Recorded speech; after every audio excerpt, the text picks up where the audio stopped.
And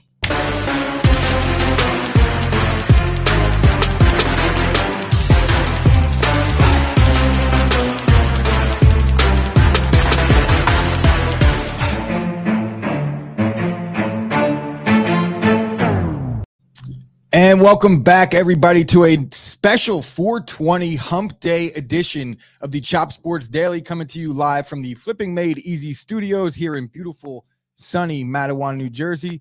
From the Custom Cabinet Creation Sports Desk, I got myself, I got my boy sitting in for Dave, Rasslin Rob, and we got A4 in the corner. Anthony, you do have a mic today, so you can chime in when necessary. First and foremost, I want to apologize for the lack of a show yesterday. It ran into life. So that's all I'm going to say about it. Life got in the way, and there was no show. That said, we do have some sports on hand. But first, I want to get into the Patreon, which I'll pull up. If you guys would like to support the show, please go to patreon.com/Chop Sports. There's 3 tiers, $3, $5, and $10. We got a few things. We actually had a new Patreon subscriber, and I have to make a gift card for them. So $25 Chop Sports gift card for all new Dynasty members who sign up for Patreon. If you are watching this on YouTube and you are not subscribed, please go do so. There, we got that out of the way. Sports, bro. Well, you can tell it's 420 because I'm sitting here and you're going through it. I'm like, where's my microphone? So Rob is already cooked. I'm not down. that cooked. I did have a early wake and bake coffee and cannabis session, but nonetheless, we do have sports to get into. I'm going to go over some of the headlines that we missed from the last 2 days. First, John Jones' possible return to the UFC heavyweight division, and they're looking at July 2nd in a fight against Stipe Miocic. We got Garrett Cole still sucks. The Mets won 2 games of a doubleheader with the Giants. We got Marcus Smart wins Defensive Player of the Year. Jerry West wants an apology from HBO. He's a little upset. I guess he doesn't like how he was depicted in the Winning Time documentary or show on HBO Max. There's going to be a potential new Major League Baseball team that's going to be in Nashville, and there's a lot of interesting details as to how that's going to come about. I know, Rob, you have a deep dive on that. Stuff, so, yeah. Not only that, there is now going to be Major League Baseball patches on uniforms. So we're going to break all that down. And then we got Deebo Samuel and Denzel Ward, a lot of NFL news. But some notes about the headlines is Garrett Cole, bro. Garrett Cole goes 5 outs, and he can't get it done. You got Aaron Boone, who still has confidence in this guy. I'm just not sure why. Let's go check out the comments and see if we got some people here. Oh, we got Bailey McClung saying, "What's up? We back, baby." Yeah, we're back. I got my pops in here recovering from knee replacement surgery. Thank you for joining. Ashmere Fit, what's going on? And how you doing, Mark? I wish my girl called me a king. Honestly, bro, like I know it's like a little corny, but I'm mostly called like, hey, douchebag, you get me. We got Ibby in here talking good about the Mets till Mets do his part in the building. Looking for a sweep tonight, and they'll be in the studio to record soon. What time you guys coming in, Ibby? I might not be here. I have work tonight, so we'll figure that out. Let's step back to go Garrett Cole for a second, though. Do we really? What is wrong with him, bro? I mean, do you think how big of it is it that the spider tack stuff, or is it maybe just all in his head? Maybe it's being in New York. What do you think the problem is? I think it's a combination of the spider tack. It's a combination of being in New York. It's a combination of him just not having much of a heart muscle. I don't know, man. Look, everybody, including me, was all on board with signing Garrett Cole, so I can't really blame Cashman, because if we didn't sign Cole, all hell would have broke loose that offseason. Yeah, so I'm not sitting here and saying it was the bad signing, but Garrett Cole just maybe he needs to find some type of HGH or some type of clear that he could start juicing, or maybe they allow spider tack back one day. I have no idea, but Garrett Cole seemingly at this point just looks like he is not going to live up to the potential. No matter what you want to say, he's not even our best pitcher. We're looking at him to be our fifth-day stopper and Garrett Cole right now, he can't even get 5 outs. This guy's supposed to be the one that saves your bullpen. He can't get it done. So not very happy about Garrett Cole, and I would like to not talk much about him if possible. Well, we can talk about, I'm getting destroyed in comments right now for my shirt. Somebody came in and said, I look like here we go. The sex appeal Chop Sports just went through the roof with that Disco Inferno shirt from Rasslin Rob. Dean Malenko vibes. Dean Malenko. I haven't heard a Dean Malenko reference in ever. Maybe. He's actually he's like a producer backstage for it's one of it's them. It's an now. ode to your Disco Inferno. Hey, it is for wrestling. We'll be in the Hall of Fame Hall one day, of Fame. and we'll be but there. To keep it in baseball, we'll touch a little bit on what we were talking about in the headline rundown, and that's that Major League Baseball is looking to expand to Nashville, and the details of this expansion. I guess you could say the writing's been on the wall. That's just the way society is headed. But apparently what they're doing is they're looking to make it the first minority-owned team in, I would say, all of sports at this point, right? They're trying to make it the whole thing. So it's going to be an ode to the Negro Leagues. They're going to call them the Nashville. You have it? It's the Stars. The Nashville Stars. And this is one of the teams that I don't really have much of the information. This is Rob's department. So it's the Nashville Stars, and they're going to, I guess, take on the uniforms that the old Negro Leagues wore. How are they going to do this? So supposedly it's one of the guys that's like the guy in front of it right now. His name's Dave Stewart, is leading the group. It says seeking to obtain a MLB franchise. So Dave Stewart's a former pitcher. Yeah, played 16 years from the 80s, 90s, one-time All-Star, three-time World Series champion, the 89 World Series MVP, two-time American League World Series and Championship Series MVPs. So it says this group will include former U.S. Attorney General Alberto Gonzalez and is expected to raise around $2 billion for the project. But this time has come for Black ownership and Major League Baseball. Stewart told them it's going to be tough, man. Because then how do you do that with all the other with? I would say that the last time that they made an expansion, there was two teams. It was the Rays and I want to say the Diamondbacks, and then before that it was the Rockies, and I think it was the same time that the Expos maybe moved to Washington, but I'm not exactly sure. It's going to be hard for them to only implement one team because then they're going to have a lopsided league. My thing is, what do you think about 16 in one and 15 in the other? Baseball in Nashville, though. They got the Titans doing good out there, right? You got the Grizzlies. I think that when we're looking at Nashville, it's a destination. It's a vacation spot. Right now, tourists are definitely flooding to Nashville, similar to Vegas. I would say that if you're going to put two teams in, you're going to have to put one in each, and maybe we get a team in Vegas as well. That would be interesting. A baseball team in Vegas. I know that Vegas is going to be in on every single new thing. They should be. They just got a hockey team. They definitely should get an NBA team, which that's almost guaranteed at this point. There's a lot of teams, maybe Sacramento, a lot of West Coast teams already that are probably looking for a new home. So I wouldn't mind seeing a Vegas team in all sports because it's the mecca of. It is. I always wondered why it took way too long to put something out there. You know, there's millions of people out there because of the casinos and everything anyway. Is it because it's too hot? But then you have a team in Arizona, so why not? Well, you could make the case that it's too hot, but now with the way they do this controlled environment, indoor retractable roof, I don't think that the environment really matters. I think that where they play is irrelevant. They play in freezing cold places. They play in hot places. I think for baseball, if anything, you want to avoid the outdoors in Detroit in October, but there's a team in Detroit. There's a team in Chicago. There's a team in Milwaukee. So that's true. Yeah. We're really there's not really much other places that I would say that the weather will be worse for baseball. Vegas, I think, is just fine. Kyle Kerm says, bring a team to New Jersey and has a perfect name for them. The Newark Panhandlers. You could pretty much put a team anywhere at this point and call them the blank Panhandlers because that's what's going on everywhere in this country. But we're not going to talk about the state of things in America. We're here to talk sports. Moving past the expansion, which I think we'll touch on as it kind of materializes and we get more information on that. But Major League Baseball is now also implementing a patch to their uniforms. I believe they're going to start this in the postseason this year, and starting next year, there's going to be the Padres are already apparently have a deal with maybe Motorola or one of these phone companies. I think this is par for the course. You saw the NBA do this. You're seeing teams right now. The attendance in Oakland yesterday was just over 3,000, under 4,000, lowest, I believe, at a Major League Baseball game since 1994. So as they're starving for revenue and they just had this work stoppage, I would imagine that there's some of these teams that are hungry for some more advertising dollars and just more money in general. And Oakland, they can't sell out.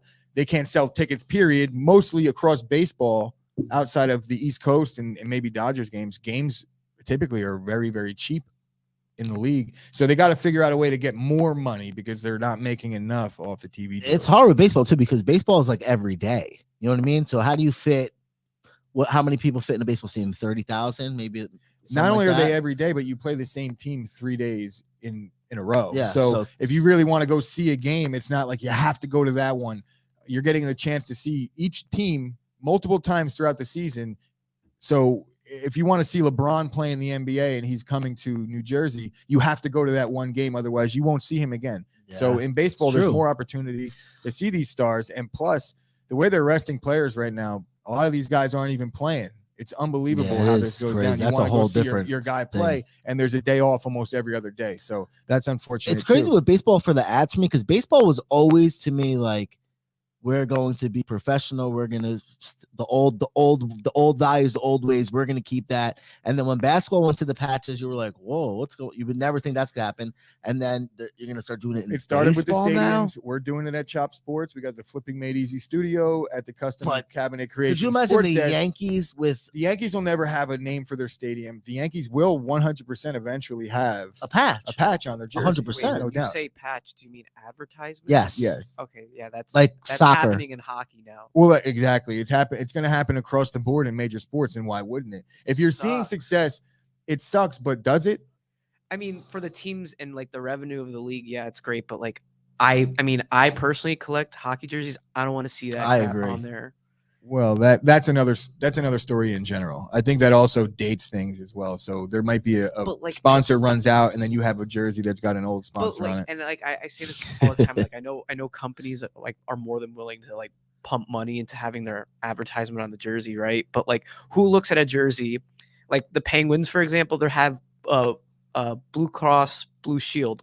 Who looks at a jersey and just like, shit, you know what? I'm gonna get Blue Cross Blue Shield. Yeah, I get it too. Nobody looks at it and says they want it, but when somebody's like, "Look, dude, I'll give you, $250 million over the next 6 years to put this patch on your jersey," I'm saying yes to that. No doubt about it. Dave just added himself. Dave just added himself in the middle of his talking. We're gonna have to figure out a way. Oh, my man, did I ruin everything? Damn, it looks nice there, dude. I'm trying to get this camera. If I'm ruining everything, don't worry about it. I just wanted to check in and say hello. I know. No, you're good. You're good. So, Dave, what are your thoughts on the MLB adding patches to their jerseys now? I know what your thoughts are on this. Well, it's funny. I heard you guys say it before. I was listening before, and I heard you guys say like Yankee Stadium will never change over, but like Cowboy Stadium was called Cowboy Stadium for a long time. And they changed to AT&T. So it's only a matter of time before somebody else, like Yankee Stadium. Yeah, I think the Yankees came out and said something like they won't do it. I believe that they did that. But if that is the case and the Yankees do it, I personally won't give a shit because at the end of the day, it doesn't change anything for me. I'm still a Yankee fan. There we go. Dave, did you do that from I did that World? Remote, bro. You did that remote. That was honestly, I've been sitting here in panic mode trying to figure out the screen for the last 3 minutes. And me and Chris are like literally trying to like slide next to each other. No, don't do that. Sit in the power chair. Yeah, we're going to put up for later. So, Dave, are you enjoying your 420 in Disney? Yes, I actually have a pothead of a niece who's here. So she's going to be enjoying herself and indulging. And I told her about you. And I said, I got a business partner who indulges every day. Yeah, I held off a little bit. I did have my wake and bake, but enjoy the rest of your trip. Where are you at now? You're at Universal? No, right now I'm at Animal Kingdom today. Oh, Animal Kingdom. So I'm gonna head what's up to an elephant for me. I'm gonna go ride on an elephant and find Scoop's magic carpet. If you see a Boo running around, tell him that Scoop is looking for him. All right. Sounds good, guys. Thank you for dropping in, Dave. From Disney. Guys. Have a good show, everybody. I'll see you all back here on Monday. See you later. And thank you, Mark, for happy 420 to you as well, bro. All right. So Dave doesn't give a fuck about the Yankees. What are we doing here, Dave? Remove yourself, I'll get rid of please. There you go. There you go. He's out. He is out. So Dave doesn't care about the Yankees patches, but we have another kind of new development in baseball and advertising, and this kind of hits home. This for the Sauce Network, for Chop Sports. We've been dabbling in the gambling arena as of late, and Charlie Blackmon is the first member of Major League Baseball to sign a sponsor deal with a what is it? It's sports book. Maximum Bet. Maxim betting or Maxim Bet. And this is Charlie Blackmon, the outfielder for the Colorado Rockies, signs the first deal, like I said, with a major sports book. Well, they're not major, but they are a sports book nonetheless. And I think this opens the door for a lot of questions, because you got guys like Pete Rose, and you got, just Pete Rose, who's banned from baseball for gambling. And now it's just impossible now with the legalization of it in some states to restrict these guys. As Major League Baseball makes money off of FanDuel and DraftKings, it's hard to restrict the players from signing the same deal. I'm interested to see how this is going to play out. Well, they supposedly in the new bargaining agreement, it was agreed upon that they were allowed to do that. So like right now, he's not allowed to promote betting on baseball, but he can promote the sports book. And so he can't go out there and say, hey, is he allowed to make picks for, let's say, the NBA? Yes. So he just can't make baseball picks. He cannot promote baseball. He can't promote it at all. I'm curious to see how that's going to play out and how they're going to use him. So I'll keep my eyes on that as it develops. It's kind of it's a little, moving off of baseball, because I guess that's nothing really on the field news other than Garrett Cole sucking and the Mets don't suck. But Marcus Smart wins the Defensive Player of the Year. He's the first non-big man to win the award since Gary Payton. And did you see how they presented the award to him? No. They had Gary Payton come in there and troll him. I don't know how the troll job went. I would imagine that was forced, but they did have Gary Payton at the Celtics practice yesterday, and he was the one that gave him the award. So he walked in with the trophy, and it was a cool thing seeing Marcus Smart. I hate Boston, but I've always liked Marcus Smart. Great defensive player. Second Celtic to win it. Do you know who the other one was? Kevin Garnett. Of course it was. Really, that's surprising. That is surprising, isn't that it? No other Celtic in any of those teams in all those dynasties ever won Defensive Player of the Year. I wonder if they even had a Defensive Player of the Year way back when. Probably not, because they change all. Yeah, they didn't even all them names are like their names. Rebounding stats, I think. How crazy is that they didn't? You know what blows my mind too? Speaking of that, like, how did they not record sacks till like 82? Like, what did they consider those? Just tackles for loss. Tackles for loss. Could you imagine what the stats? I think the stats would have been ridiculous. There would have been some guys that had, but they also didn't throw the ball as much. That's true too. But I bet you it still would have been. But nonetheless, I would imagine that there would have been some guys that would have some gaudy numbers. Yeah. Just guys that were way before their time, and like Deacon Jones. Yeah, he was sacking the quarterback every time he dropped back. Lawrence Taylor's kind of why they made that rule, I think, or made that stat. So Jerry West wants an apology from HBO Max for his depiction, and I was wondering this. I was thinking. Now, I understand that they have to embellish a little bit for TV purposes and for entertainment purposes, but to be Jerry West in this situation, they're making him out to be the guy that tried to sabotage the early days of Magic Johnson. And I thought this was interesting because the way we always talk about the NBA right now, and a lot of the guys in the Chop Sports group specifically don't like the new modern day NBA. And they point to guys like Magic Johnson as the tougher guys and how you couldn't have played in the 80s or the 90s like Magic, MJ, you name it. That argument is age old and it'll be going on for quite a while. But when I'm watching this show Winning Time, the first thing that I think about is seeing how the players, even on his team, and seeing how the media and some of the members of the Lakers front office were responding to the way the Lakers were trying to do things and change the game of basketball. It reminded me a lot like the way they talk about Steph Curry right now and the state of the NBA and how Steph Curry changed things for the worst. Now, when us fans now, and I say us, I mean like my age group, talks about the NBA, we largely point to a player like Magic and saying he played in such a tough era. But if you look at his style, Magic Johnson is very much to blame for the way the NBA is played even now, because the way he got blowback from his coaching staff, like I said, and some of the members of the front office and the public in itself, it's very similar. So I ask everybody, would you have said the same thing if Magic Johnson came along today and it was the 90s then? You get what I'm saying? Like how if it took 20 more years for the new age to get ushered in and it was Magic who did it, well, we still want guys wearing high shorts, dribbling, not even through their legs, no dunking, things like that. It's interesting, man, because you think of certain players that changed the ways in decades, right? So we go to Magic, and then for me, I look at someone like Allen Iverson. Like when I played basketball, and I graduated high school 2006. So you go from 7th grade to high school playing basketball, and around then everybody wanted to be N1 mixtape Iverson. So everyone started shooting, and then you had Curry come out maybe the next day, and LeBron, where those guys, where the big man was shooting threes. Yeah, now, and the little before guy that, it was taking Michael half-court Jordan's threes. playground. Before Exactly. that, there was So it's something for always everybody to build something. off of, and I understand that. And I'm just mainly pointing this out to say, like, you guys got to relax. I'm talking to you, Chris Payne. I don't even know if he's been in the oh, there he is. I'm talking to you, Payne. Relax on the new day of the NBA. This is a great game. I'm enjoying the postseason, which we're going to get into. It is a great game. It's exciting. Every game's been exciting. I guess we could usher this into the NFL news now, because that's what we all want to talk about anyway. We got the draft coming up. We have some major headlines coming out of Cleveland, where first and foremost, we'll talk about the allegations that, or not allegations, because he did walk back on his comments. He did walk back. Hugh Jackson, as the Brian Flores situation unfolded, Hugh Jackson made some comments on social media about him being paid a decent amount of money by the Browns, or offered. He was offered a decent amount of money by the Browns to tank games throughout his tenure. I think he only won 3 games.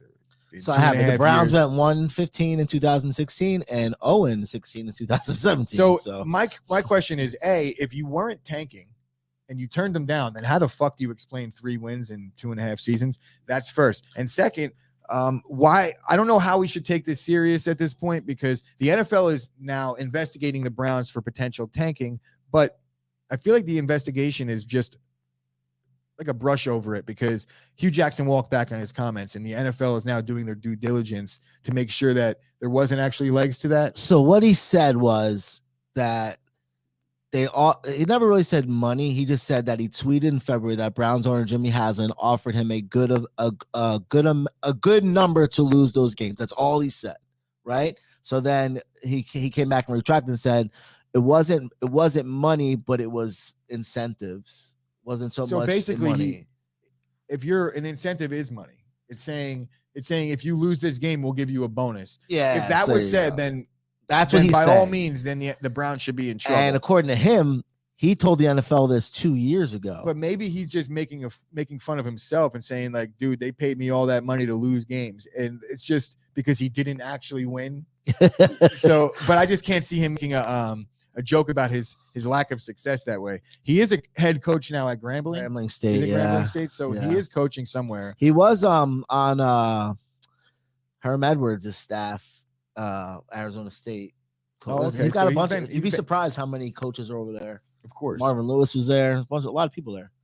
All right. Well, the other Browns with Denzel Ward. The other Browns news is that Denzel Ward now becomes the highest paid cornerback in the NFL, edging out Jalen Ramsey by just $0.1 million a year. So he signs a 5-year, what was it? 5-year, $100.5 million deal, just a little bit extra to get him over that Jalen Ramsey hump. To me, this is bad news for the Packers, because so much guaranteed money they gave him. Yeah, 75 point something. It's like 71 or 70. Yeah, 70 million guaranteed. But like I said, this is bad news for Green Bay. Not really bad news. I think he was probably going to exceed the dollar amount that Jalen Ramsey got, and I'm talking about Jair Alexander. The Packers are definitely in talks right now with the extension for him. I'm not sure if it's going to happen before the season or after, but definitely in talks with him. The fact that it was only a little bit over the Jalen Ramsey contract kind of makes me a little happy, because they're not going to have to super exceed that, because obviously when these teams sign these players to these deals, it resets the market. And in this case, they didn't do too bad. I hope they pay him soon, because whoever gets paid next, it's just going to go higher and higher and higher. Well, and I think he's the next chip to fall. I don't know if there's any corners that are that good that are due to get paid at this point. Keeping it in the NFL and talking about the headline, the major headline of this show, and I think in all of sports at this point, is that Deebo Samuel wants out of San Fran. Now, listen, I've been doing a little research here about this, and I'm like looking at he's only been in the league 3 years. My biggest thing for them that I kind of understand what he sees, it's kind of like the Le'Veon Bell situation, but in reverse. You know what I mean? Here's a guy who's a wide receiver but plays running back and gets a lot of touches. I think like last year he had like 136 touches.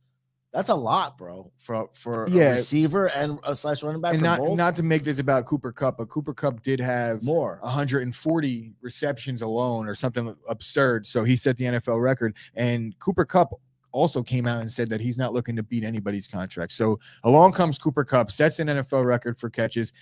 I wouldn't say consensus number one wideout in the league because I believe that belongs to Adams, but definitely a top 3 wideout, at least this past season. And he comes out and he's shitting on the star receivers' contracts. He's basically not going to reset the market, which he could, but he won't. And I'm sure the players aren't too happy about that. But that's what I mean. Listen, I don't play with anybody's money. Nobody should play with anybody's money.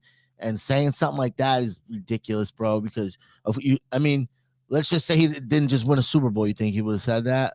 No. You know what I mean? Well, Come on. Maybe. But my whole thing is I think these star players have an obligation to the rest of the league to get the most money possible, because when you don't, you give these owners and these GMs a bargaining chip to say, well, Cooper Kupp took this. So if you want to win and you want and you see how good Cooper Kupp is, then you have to take a little bit less. So I just don't think it's a good move for almost every day. I tell you, I'm like, man, there's so much free money being printed.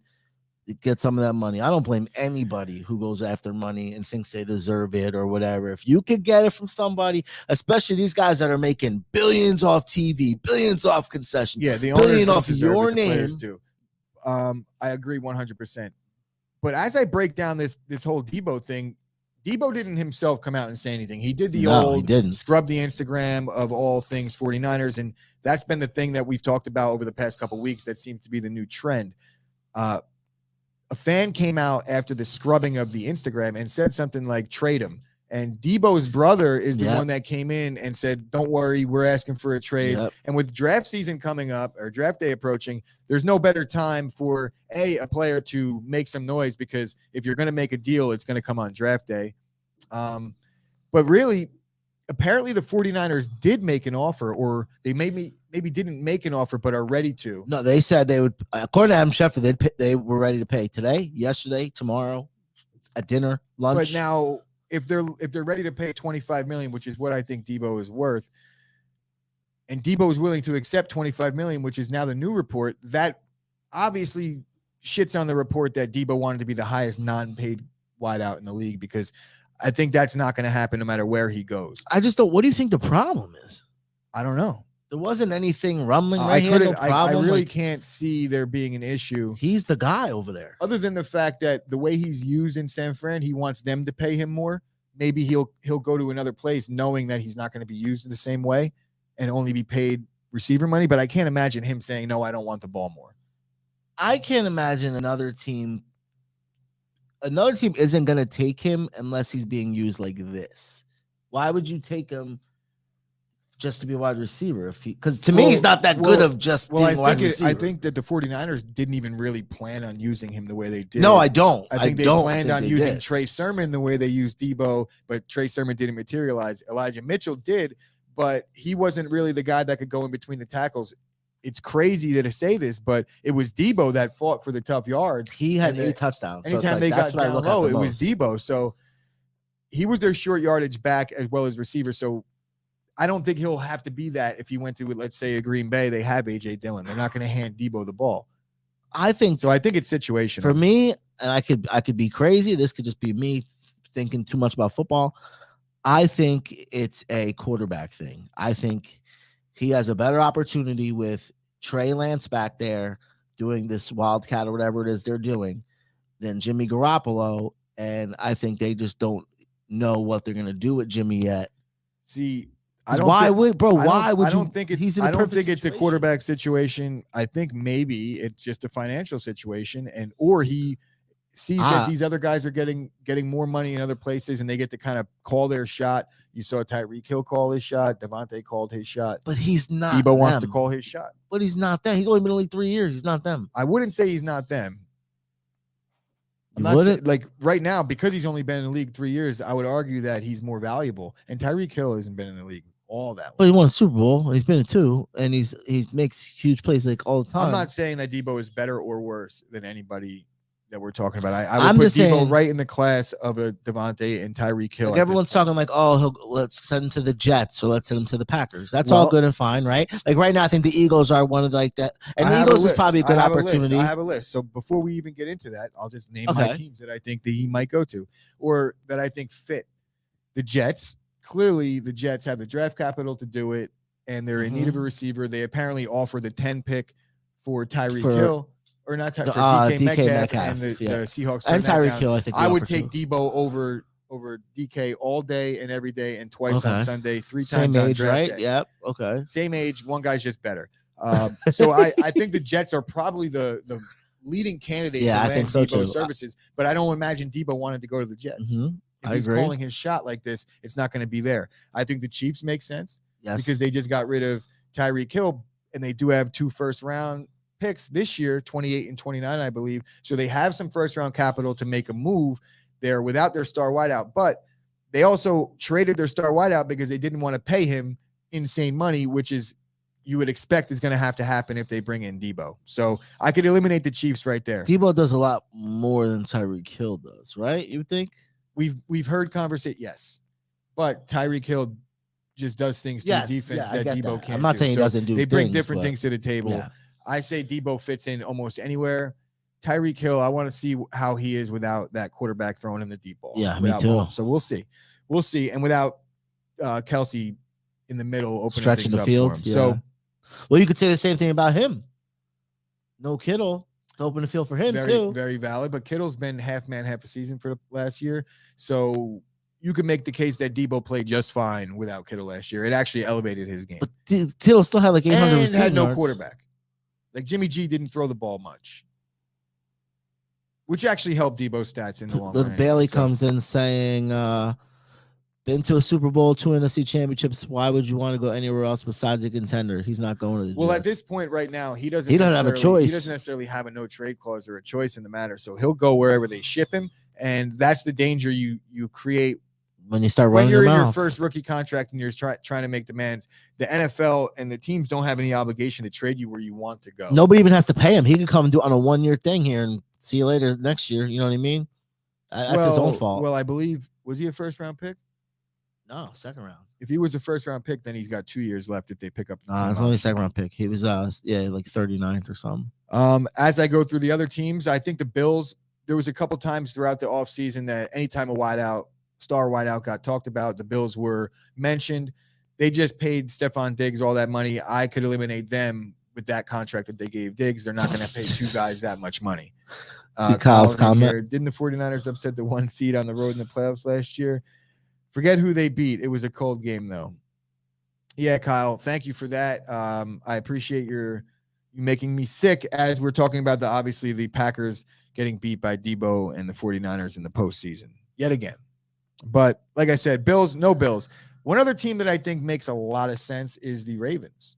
Not sure what their contract, how they're going to be able to sort it out, but they missed out on Zadarius Smith, so they do have that money to spend. And Lamar hasn't had his guy. He hasn't had a true number one receiver in Baltimore just yet.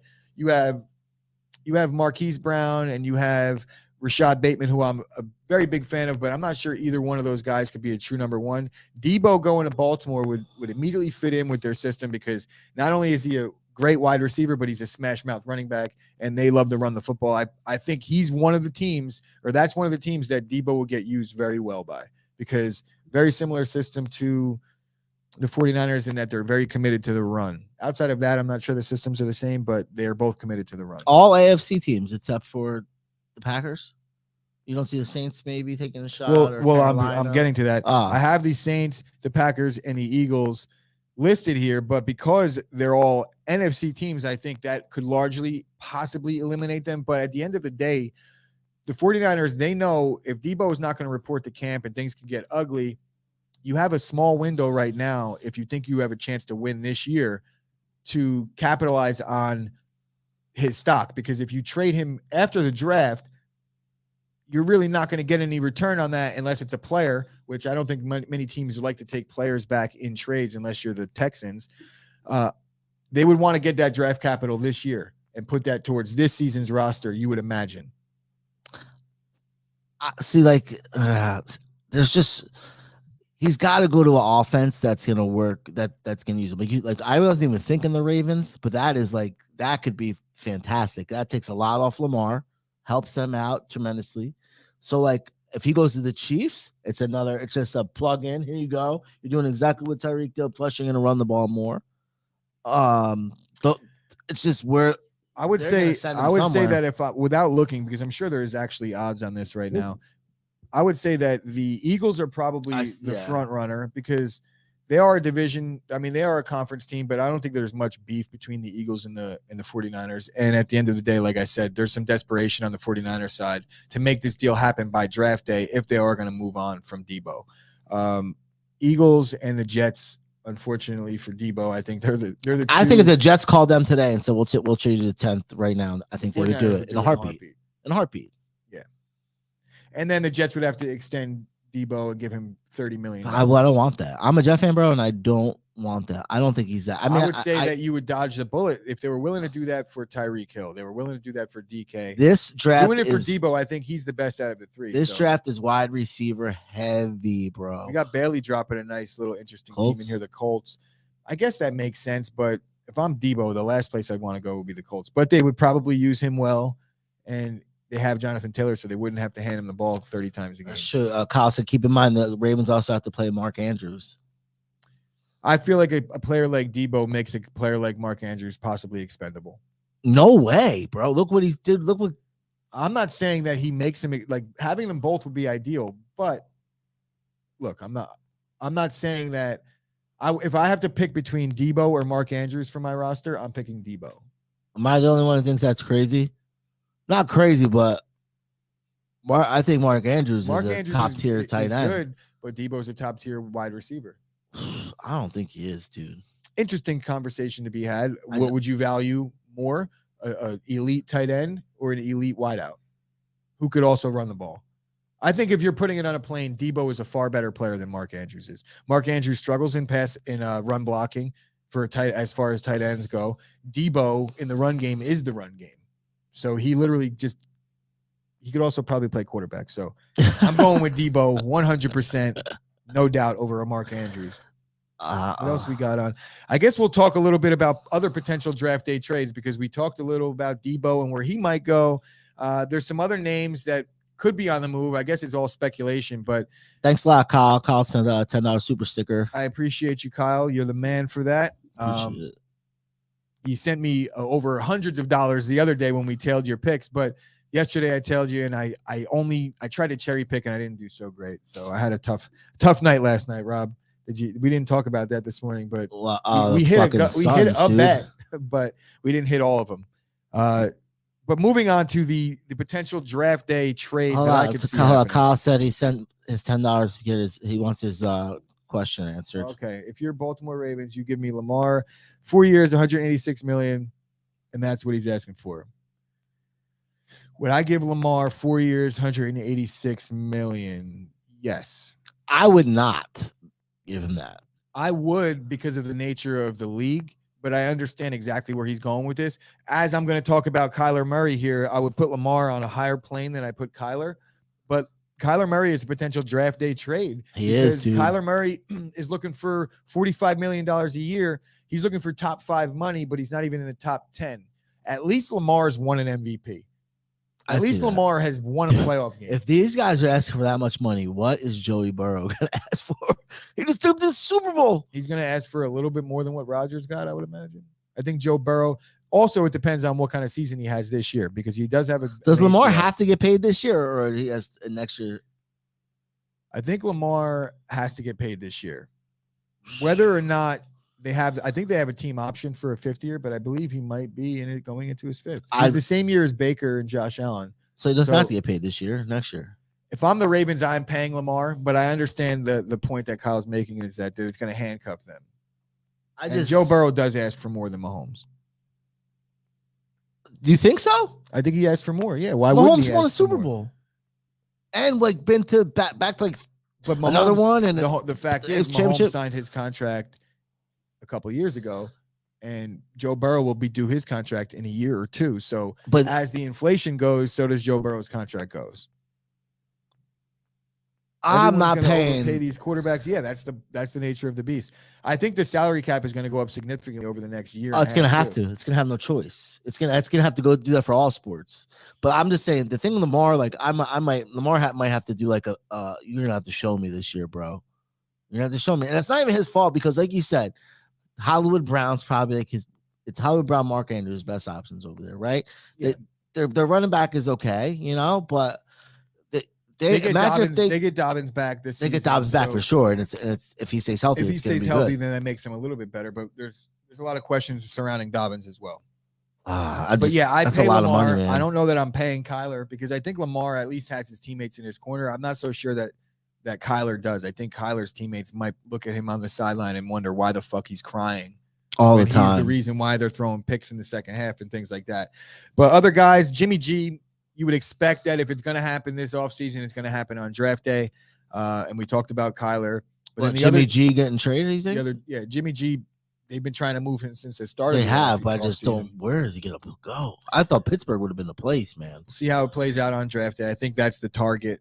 And then the other two star wideouts that are demanding more money, and that's Terry McLaurin and AJ Brown. All the teams that I mentioned that are potential fits for Debo, I would say they're also potential fits for both of those guys. If I had my pick, I would take Terry McLaurin because I think he's the least potential injury risk and also probably going to warrant the least amount of money.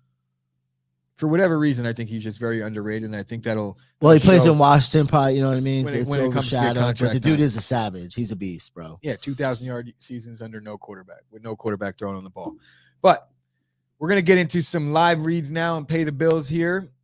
I'm gonna pull up the Manscaped. So go over to manscaped.com and use the promo code CHOPSPORTS for 20% off the Spring Performance Package 4.0. You get the 400K LED trimmer for your balls and your ass crack. You could use it on your titty nipples and your armpits, and it reduces the risk of nicks and cuts. So definitely go out there, go on chopsports.com, actually go on manscaped.com and use the promo code CHOPSPORTS for 20% off the Performance Package 2.0 or 4.0. And don't forget that April marks Testicular Cancer Awareness Month, and Manscaped is raising awareness. So make sure when you shower and you shave your balls, make sure you feel your balls and jiggle them around and make sure you don't have any lumps because early detection saves lives. So manscaped.com, 20% off using promo code CHOPSPORTS, free shipping worldwide. And I would be remiss if I did not throw in at least one live read throughout the week for my boy Steve Esparra. You go on steveesparra.com, and he is a web designer based out of New Jersey. He says he does web design for anyone in New York or New Jersey, but since we do these things remote now, I'm pretty sure if you're out there in Seattle, like my boy Bailey, you need a website built, my boy Steve will handle you. So go on steveesparra.com and check him out. He has good rates. We've worked with him in the past. He's working with my girl, so do all those good things. All right, I guess we can move off of live reads, and we're done with all the headlines. Now we're here to talk NBA basketball. Kyle, 100%. I'm supporting Kenny Pickett. And wait, what are we talking about here? He said, "Are we supporting Kenny Pickett on draft day from Ocean Township, New Jersey?" I think he went to Marlboro. But the dude is yes, absolutely. We'll support all local New Jersey potential athletes, and if they want to become a CHOP athlete, send them my way. Kenny Pickett, we got some merch for you. We do. So, but all right. Yeah, so we also sell big gloves. First things first, we're going to get into the Minnesota Timberwolves and the Memphis Grizzlies. Unfortunately, I thought the Timberwolves were going to at least keep this one close. I went with the sauce on this. I thought we would hit the over, and I went 0 for 2. Unfortunately, I went 0 for 2. I should have known better because Ja Morant wasn't going to get denied, and he wasn't going to go down 2-0. It looked like early we might have had a shot here, but the second quarter, they opened it up, and in the third quarter, it just got ugly. There's really not much to talk about in this game. 23, 10, and 9, almost a triple-double for Ja. You knew they were going to come out and compete, man. They weren't going to let game one with the Wolves come out there. And the Timberwolves are a young team. I got a little ahead of myself, thinking that they were just going to be that one team that looks in the face of all this adversity and they could power through it because they're just ignorance is bliss. But their age showed yesterday and they got handled. D'Angelo Russell's having a terrible, terrible series. Carl Anthony Towns 15-11 double-double. Yeah, but 15-11. 15 is not going to do it. No, it's Not not. when Not you're the playing playoffs. against Memphis running the way No, they're absolutely running. not. But shout out to Memphis for holding a team under 100 points. That's Yeah. huge because they haven't played defense in their entire lives. So that's definitely a good situation for them. But like I said, there's not much to talk about in this game because it was a blowout and it got ugly early and it stayed that way. But this game itself, another one that I fucked up and I thought the Suns were just too good. But in the first half, it looked that way. At least towards the end of the second quarter, Devin Booker was fucking cooking in this game. 31 first half points. I think he had 6 threes in the first half. He hit a buzzer beater from about half court at the end of the second quarter, and then his ugly hamstring came rearing his ugly head. And just once a year at this time, with a Chris Paul involved team, there is a devastating injury that takes place and seemingly derails his potential chance to find that elusive first world title. He missed some games this season with this same hamstring injury, but he came back there in the start of before the fourth quarter onto the court. He looked like he was going to give it a go, and I guess they just didn't want to. Not a good sign if he was going to give it a go and they didn't. You can't really fuck with a hamstring. Either you're ready or you're not. There's not much you could do if he's not ready, and it's a shame because, man, we almost got one of those vintage performances like you would see Kobe do. He had 31 first half points. He was banging every single three they took. There was a couple times where he just found the ball, and he's like, oh, shit, I guess I'm wide open again for a three. I also don't get how they leave these dudes so open. Like Devin Booker, there should be 2 guys on him at all times. When he left the game, they were only down 3. They were down, I think it was like 77-74. So it's kind of upsetting because 31 points, he was on fire, cooking. Every time he touched the ball, it was going down there, making something happen. And it's upsetting to see that happen, man. I feel really bad. Yeah. How about we got Kyle saying Karl Anthony Towns is dead to me. He's a clown. He is also dead to me, Kyle. I agree. And we don't care that he's a local guy. Just because he's local doesn't mean shit. He's still a fucking clown. Let's talk about the most interesting fact of the night. Chris Paul is now 0 for 14. 0 and 13 or 0 No, and it's 14. 0 for 14 right now. Like it was 0 13 before this game. 0 for 14 when Scott Foster is the official. That is crazy. For all you gamblers out there, crazy Kyle, stat, dude. I guess we have to check all Chris Paul's games going forward and make sure that Scott Foster is not the ref because that's unbelievable. That is a crazy stat. Unbelievable. Is that postseason or is that just in general? Oh, it's screenshot. I'll tell you right now. It's that's incredible. I would imagine that he's probably played a ton more games with this ref in his career, so it has to just be postseason. But either way, no wins. Chris Paul can't catch a break with the ref. Yeah, 0 for 13 and it's not 0 for 14 and in the playoff games. Yeah, so it's all playoff games. He can't win a game with Chris Foster. Scott crazy. Foster? Is it Scott Foster? Scott Foster.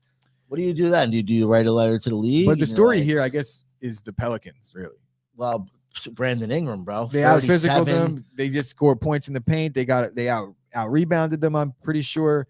At least what I was watching, the eye test, they were dominating down low. DeAndre Ayton had a few flashes, but not enough. Clearly, Brandon Ingram, man, another guy LeBron got rid of. It makes things interesting going forward because you take Devin Booker off that team, and I wouldn't say they're regular, but he's a big piece of what they're able to do. I wouldn't say upset, but it's definitely going to be a series as they steal home court. Moving off of this game, and now where are we at? Why did I lose that fucking graphic? I guess we'll just talk about it with the name tags because it seemed to disappear from here. But we had the Hawks and Miami Heat. This was a great game. Jimmy Buckets, baby. Jimmy Buckets shined again. And he's a fucking dog. But this was a great game. Trae Young brought it. Bogdanovich was hitting fucking every shot he took in the second half. The Hawks brought everything they had in this game and made it look like they might even pull it out late. But the Heat went on a 10-0 run with like a minute to go. Or a minute and a half to go, and they closed the door on the Hawks. Jimmy Butler, man, this dude, I think he had 3 threes, was his highest amount that he's hit in any game this season, and he had 4 yesterday. 4 for 7. For whatever reason, he just elevates his game in the postseason. You got teams like Chicago that would probably be killed to have Jimmy Butler instead of DeMar DeRozan right now. It was another story. He's shit. Even Minnesota had Jimmy Butler too. Well, I think there was 0% chance that you were going to have Karl Anthony Towns, who's also dead to Jimmy Butler. That was the greatest story in the world. The practice story. There's some great practice stories, like the Kobe Bryant practice story. Michael Jordan punching Steve Kerr in practice. But it was just too much. You see Eric Spoelstra gets this team playing team defense in the fourth quarter. Shout out to my boy Eric Spoelstra. I guess eventually Rasslin Rob will have to come around on how good I don't get Spoelstra is as a head coach. What don't you get though? You didn't see how that coaching performance yesterday in itself. Down the stretch, his team doesn't make mistakes that other teams do. The rotation is perfect. They get Tyler Herro in there at the perfect time. Now, obviously, Tyler Herro balled yesterday too. But do you see what Kyle's saying in the comments right now? Remember when Scoop guaranteed DeRozan MVP in the Bulls championship? Oof. That was a rough situation. But the Bulls got fucked up with injuries. But at the end of the day, the Bulls aren't a championship caliber team, no matter who's there. I mean, I wouldn't say no matter who's there, but DeMar DeRozan in the playoffs, he's just absent. So one of your star players is not showing up. I don't care. You're not going to win. And you didn't say that guaranteed. He didn't guarantee it, but he did say it's a flyer, and he did put some money on it, I think. So moving on to the games that we got tonight, maybe Kyle, you could chime in and give it some leans here. But the first and foremost, the game that everybody's most excited about, at least I'm most excited about, is the Brooklyn Nets at the Boston Celtics. And the Celtics are given 3.5 in this one, and the over-under is 226.5. So two things I'll say about this game right out of the gate. There is no way that you could fade Brooklyn getting this many points after watching game one. I think you see a whole different Durant tonight. I'm saying Durant's not gonna shoot 20% or 25%. 40 plus from Durant and a triple double from Kyrie. I don't know about it. I'm calling it right now. You heard it here first. So remember what he just said. I do think the Nets are going to win this game outright because this series is going to go back and forth. I also just don't see there being 226 points scored. I think that the defenses are going to clamp up, and it's going to be a physical game in a day where you don't see physical basketball, but it's the playoffs, and these two teams are developing a deep hatred for each other. I love it, though. Don't you love last it? year? I love it. Last year when the Celtics and the Nets played, they got heated a few times. Evan Fournier and Durant got into it a bunch. Evan Fournier is not on the Celtics anymore, but I'm sure a lot of that bad blood boils over. And Marcus Smart, he just plays like a pest. So I'm interested in this game more than any game in the entire round one, based off of how the first game ended. This is going to be a great one. Unfortunately, I won't be able to watch it because I'll be working. I'll be working too. I would imagine that we're on the same page. I'm going to see what Kyle has to say about it. They're both saying Boston. Our houses on it. Are they talking about? They're both saying Boston. Both of them are. So I might be fading the Sauce tonight on this one. I just can't see them going and laying 3.5 and beating up on the Nets. And the Nets not after the way that game ended. I just don't see it happening. I just don't see it happening either. So the Sauce is leaning towards Boston, and I don't even think it's a lean. I think he's straight up saying Boston. I'm going to go with the Nets in this one because I just don't see the series going down 2-0. Bailey, what do you think? Bailey's saying not by 10. I don't think he thinks much. No, I'm joking, Bailey. We made amends. He's not leaning. He loves Boston. This is Kyle Kerm saying that he loves Boston, ladies and gentlemen. That is the Sauce himself. So don't go with what I'm saying. Go with what Kyle's saying. Next game, we got the Sixers and the Raptors. Let me get this down. You good? I'm waiting for you to do it. You doing it? There you go. It's stuck. There we go. Sorry. All right. So Sixers and Raptors. And I'll have to edit that out in the audio version. So the Sixers are giving 1.5 points at Toronto, and the over-under is 216.5. I apologize for the little low, but only 1.5 is fishy to me. Apparently, the Raptors have some injury issues. No Scotty Barnes, so he's officially out. He's gone. He's not playing.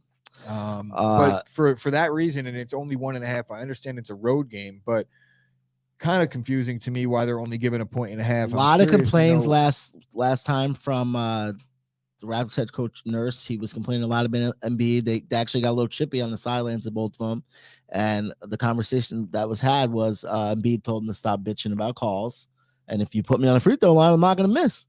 And basically he didn't. So if you want to stop Embiid, you got to guard him. You got to put pressure on him. You got to put the bigs on him. There's nobody on Toronto that's stopping Embiid.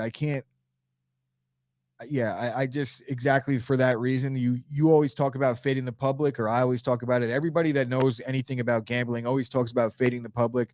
It's one of Kyle's fucking mottos at this point.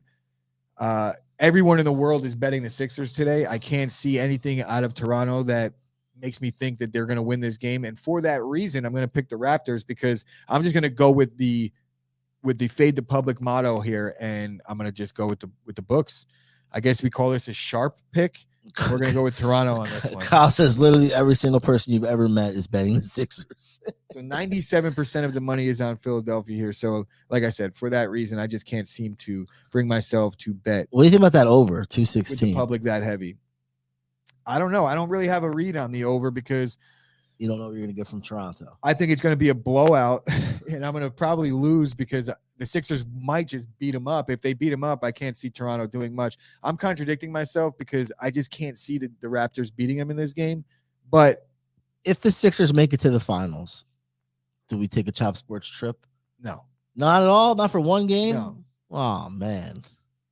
And we got Mark over there from Canada Bro, trying to is get he- some love is he serious, for the bro? Raptors.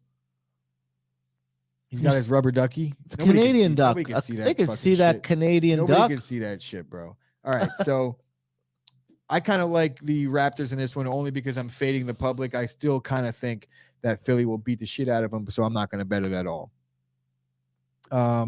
Last but not least, Ooh. on tonight's games, we got the Bulls at the Bucks, and the Bucks are given 9.5, and the over/under is 224.5. Another one where a lot of points to be laying in a postseason game.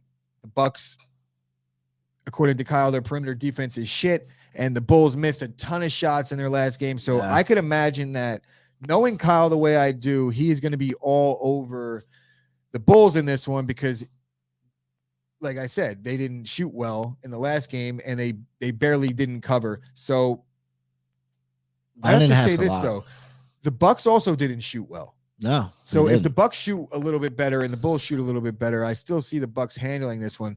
I don't know about laying 9.5 though. It's a lot. 9.5's a lot.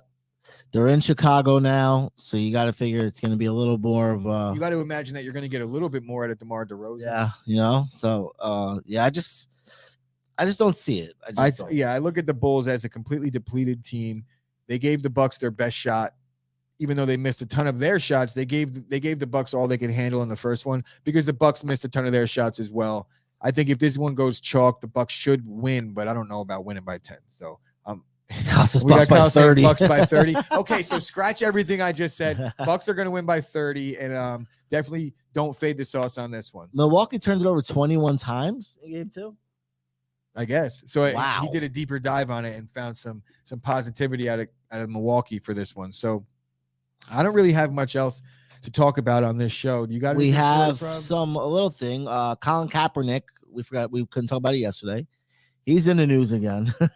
He was on I Am Athlete, and he said that his goal is eventually to become a starting quarterback in the NFL, which I guess is everybody's goal if you're 5 and you love football, right? But he said now he's ready to take the opportunity to be a backup. And he even went on to say a couple of things about like how no one's given him an opportunity since Seattle, since 2017. And he said there's actually one team in the quarterback right now that doesn't have a starter, and that's Seattle. And he says Pete Carroll said he could be a starting quarterback in this league and doesn't We have a understand. starter, and that They was when they do. had Russ. Now they don't. Well, they do because eventually I think Drew Lock is going to get named the starter there, but there's not going to be without competition. That competition is just not going to be Colin Kaepernick. Listen, my thing is he hasn't played in the league since 2016. I So don't he's been care out if of the you're league at for Matt, 7 years. if You you- were borderline then.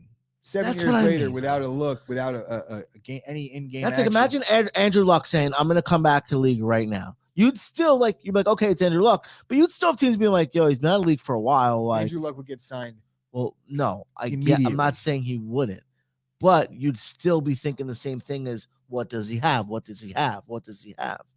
You could send me a picture every day of working Yeah, out at 5 in the morning. But here's the thing: you would wonder what Andrew Luck has, but Andrew Luck was the former first pick overall. I feel like it was consensus that he was a starter in the league when he left the league. Injuries aside, Andrew Luck was an all-world talent. Colin Kaepernick, before he did this whole thing where he kneeled for the anthem, I believe Alex Smith got named the starter over him that offseason. So this all happened in a preseason game. Oh, yes, it did. Yes. I don't think Colin Kaepernick was a current starter in the league when this whole thing took place. Maybe you could make the case that he should have been. You know, he took his team to a Super Bowl. I don't think Colin Kaepernick at the time of this whole thing taking place was outside the top 32 quarterbacks in the world. Now, I would make the case that he's potentially outside the top 64. And then we're talking about draft coming up. Why would you want to bring Kaepernick in when you have a litany of quarterbacks that are able to be drafted and you could kick the tires on those guys without the media coverage that's going to come? You don't think Colin Kaepernick, and that's not a crazy take what you said. It's not. I'm like in my head, I'm thinking like of just like 50 quarterbacks. You don't think Colin Kaepernick is top 50 quarterback, a top 50 quarterback right now? Like I'm saying that there is no guarantee. We're talking about guys like I know I'm thinking of backups like you are, but I'm just. Would you put him above Cam Newton? Probably. I don't know, but iffy. But think about that. That's a perfect example. The fact that we're having those conversations. Of Cam Newton. Like so do you think Cam Newton can't even start? Cam Newton might not find a job again. And that's the perfect example. Is as Cam Newton. Well, okay. Well, is he better than Cam Newton? And people could say yes. People could say no. But Cam Newton can't find a starting job in the NFL right now. So what does that say? There's no one that can make that argument. And there's also, like I said, there's reason why a Marquette King can't find a job punting, because there's certain things in this league that you don't want to cause a stir, and that's your punter. You don't want your backup quarterback craving media coverage. Yeah. It just doesn't make sense. I think it's almost why I wouldn't bring Tim Tebow in unless there was a real role for him, because I don't need that shit in my locker room for a guy that's just going to play once in a while, if that. And the amount of realized talent in this situation, it's like, even if Kaepernick is in the top 50, how much better is he than 65? No, I 100%. Not enough better as to where I'm going to fucking bring the media coverage that Kaepernick is going to bring into my locker room. So there's a lot of variables here, and the NFL is a business at the end of the day. I would imagine that if a team brought Kaepernick on, there's going to be a lot of upset fans, while there'll be some other people that are very happy. I just think that it's not worth it at this point. If it wasn't worth it 6 years ago, it's not going to happen now. Though society has changed greatly in that 6 years. Yeah. The NFL hasn't. Society has, the NFL hasn't. So that's it. It's a lot. That's it. It's a lot we hit our hour, ladies and gentlemen. This was a fun show. It was good to be back in studio after the one-day hiatus. I wanted to thank all you guys for coming and joining us today, and thanking Rasslin Rob for sitting in with Dave. We're going to go partake in our holiday extravaganza after the filming of this show. Be on the lookout for the audio version if you're missing it here, which I guess you're not because you're hearing me. But if you'd like to listen back, we do offer the audio version. And also check out the Chop Sports Fight Factory that's live on our YouTube, or is on our YouTube page from Monday. We talk all things MMA and pro wrestling, which I do think we are going to eventually start our own YouTube page for that and split up those shows and that show into two. So be on the lookout for that, but definitely go like that video and give us a watch. I know a few of you guys have done that already, and we appreciate that. But for myself, from my boy Rasslin Rob, we got A4 in the corner. That'll be another version of the Chop Sports Daily. We'll see you guys tomorrow.